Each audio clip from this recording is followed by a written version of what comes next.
Du jour, coronavirus, le Sénégal guérit son patient zéro. C'est le titre qui barre la une de Sud Quotidien. Le quotidien du groupe Sud Communication rapporte que c'est le directeur du cabinet du ministère de la Santé et de l'Action sociale, Aloïse Waly Diouf, qui a porté cette bonne nouvelle aux Sénégalais. Hier vendredi, le ministère a reçu de l'Institut Pasteur les résultats des tests virologiques du jour. Le patient déclaré positif le lundi 2 mars a été testé négatif à 2 reprises. Par conséquent, il est considéré comme guéri et devrait sortir de l'hôpital dans les heures, a révélé Aloïse Waly Diouf. Toujours dans les colonnes du confrère de l'avenue Bourguiba, il ajoute que l'état de santé des 3 autres patients précédemment déclarés positifs continue son évolution favorable. 4e cas de coronavirus au Sénégal, miracle chez le patient zéro, titre Tribune. Premier contaminé, il est guéri de la maladie, ce qui pousse notre confrère à dire que le Sénégal gagne la bataille face au premier cas. Ils l'ont eu, affiche Libération. Le premier patient déclaré positif au coronavirus est sorti de l'hôpital hier soir, complètement guéri. Le deuxième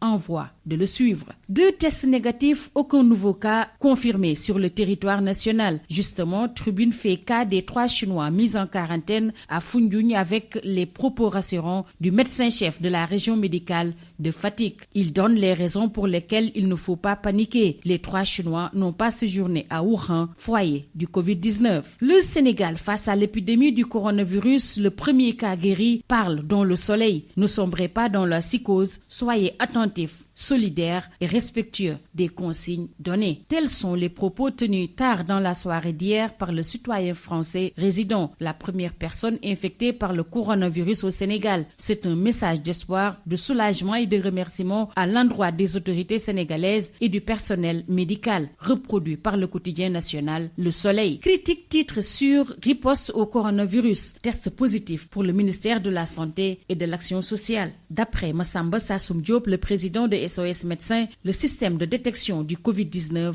a été efficace. Restons avec critique qui relève le mauvais procès fait à Abdoulaye Diouf Sarr, dont la gestion du coronavirus a été décriée par certains, dont Aïda Mbodj dans 24 heures, qui dénonce le manque de réactivité de Diouf Sarr. Au moment où le patient zéro est guéri, Wade aussi se barricade. Il engage dans les Échos ses partisans à surseoir à toute activité politique jusqu'au 20 mars et les responsables du Parti démocratique sénégalais invités à s'abstenir de voyager en Afrique et dans le reste du monde. Partout dans le monde, les femmes seront célébrées demain 8 mars. Les Échos en profitent pour dresser le portrait de Maïmouna Ndour, Seynabou Sène et Fama Ndiaye. 3 femmes, même courage, même détermination. Détail à lire dans les Échos. L'AS donne également la parole à 2 autres femmes relativement à l'autonomisation des femmes. Zahra Iyane Thiam et Assom Diatta donnent les clés après avoir fait l'état des lieux. Restons avec les femmes avec enquête qui consacre tout un dossier à la galère des mères-pères qui, en l'absence des ex-conjoints qui ont décidé tout bonnement de fuir leurs responsabilités, assurent seuls et prennent en charge toutes les dépenses de leur famille. Femmes en situation monoparentale pour prétendre à une pension alimentaire, la présidente de la commission des droits de l'enfant de l'AJS,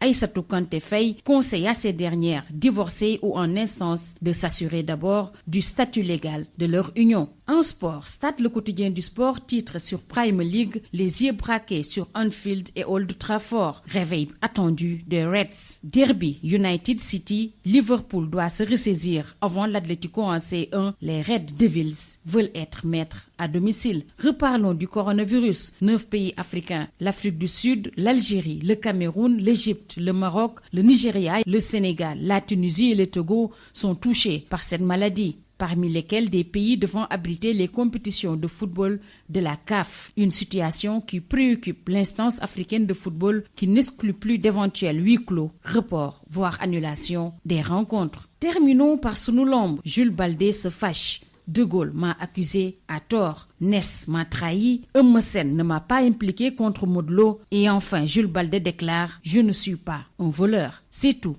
À vos journaux et très bon.